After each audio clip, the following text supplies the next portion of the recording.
Кто же я? Беженка или иммигрантка? Почему именно Испания? Как устроиться в новой стране? Где снять жилье, найти работу? Легко ли обходиться без знания испанского? Помогает ли государство беженцам и иммигрантам? Эти и многие другие вопросы посыпались на меня после того, как я начала рассказывать о своем переезде в ТикТок. Думаю, что среди моих зрителей здесь наверняка найдется много людей, которым будет интересна эта тема. Поэтому поехали!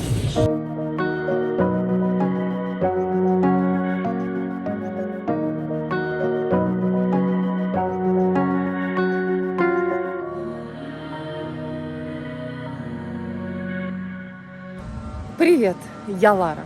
С мая 2022 я живу в Испании. За последние 8 лет я трижды меняла страну проживания. Вполне возможно, пришло время остановиться.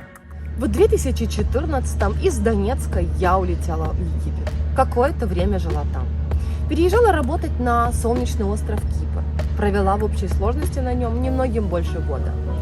Были мысли остаться. Но по независящим от меня причинам я вернулась в страну пирамид. Мысли о переезде из Хургады возникли еще перед пандемией. Но вирус сломал не только мои планы. На долгие 1,5 года я застряла в Египте без возможности вылететь вообще. За это время я определилась в своих желаниях. Я выбрала для переезда Испанию, конкретно Андалусию, и стала к этому готовиться. Но события развернулись совсем не так, как я планировала. Война в родной Украине перевернула все с ног на голову, а в моем случае ускорила переезд в новую страну.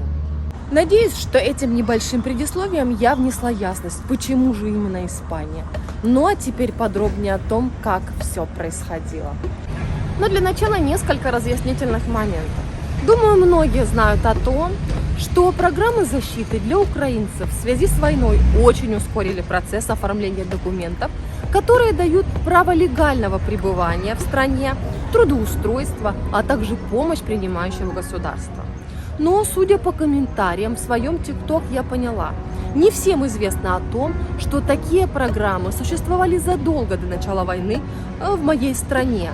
И распространяются они не только на украинцев, а также на жителей других стран, которых, кстати говоря, в Испании очень много. И еще один важный момент. В своих видео я делюсь личным опытом, не консультирую, не даю советы и не помогаю с переездом. Итак, в конце февраля 2022, через несколько дней после начала войны, в это время я находилась в Донецке, я связалась со своим бывшим коллегой из Донецка, который уже 6 лет живет в Андалусии. Он пообещал помочь, за что ему отдельное огромное спасибо. Я купила билеты, собрала все свои вещи в 2 чемодана и 26 мая была в Херес-де-ля-Фронтера.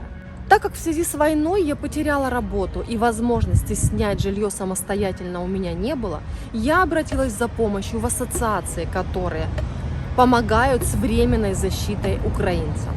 И стала терпеливо ждать, когда же появится свободное место на программе защиты. С первого дня пребывания в Херес-де-ля-Фронтера я ощутила, насколько гостеприимный этот город. У меня было ощущение, как будто меня ждали здесь давным-давно. Первые 3 недели я жила в испанской семье. Семье, которая стала мне невероятно близкой за это время и полностью взяла на себя заботу обо мне и моей адаптации в новой стране. Даниэль и его супруга Лаура встретили меня как близкого человека. Разделили со мной все – дом, еду и свое свободное время. Показывали мне Андалусию и помогали разобраться, что к чему. А с сыновьями Лауры и Даниэля я даже ходила в школу.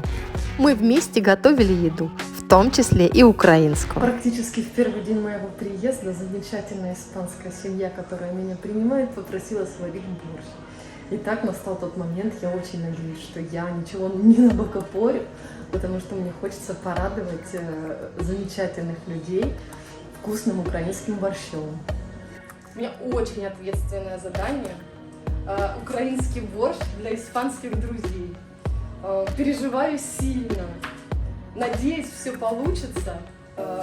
Я еще тот кулинар, но буду стараться изо всех сил. Ну что, торжественный момент. Мы сейчас будем пробовать борщ. Я очень надеюсь, все получится. Ну и если что-то не удалось, то замечательные большие бокалы нам помогут ничего не понять. Новая неделя начинается с очень важного процесса. С попытки легализовать себя, надеюсь, в моем новом доме. Сразу по приезду в Херес де ла Фронтера я записалась на прием в полицию, чтобы получить свой первый испанский документ. Очень благодарна своему земляку Владимиру, который был всегда рядом. Признаюсь, без знания испанского на первых порах придется очень трудно. Если вы оформляете документы в провинции Кадис, то вам наверняка придется приехать вот в это заведение, это полиция. И я сегодня стала счастливой обладательницей своего первого испанского документа. Итак, мой первый документ получен. Дальше нужно было только ждать. И если кто-то вам будет говорить, что в Испании все невероятно медленно, то советую для сравнения пожить немного в Египте. Тогда будет понятно, где же нерасторопно и медленно.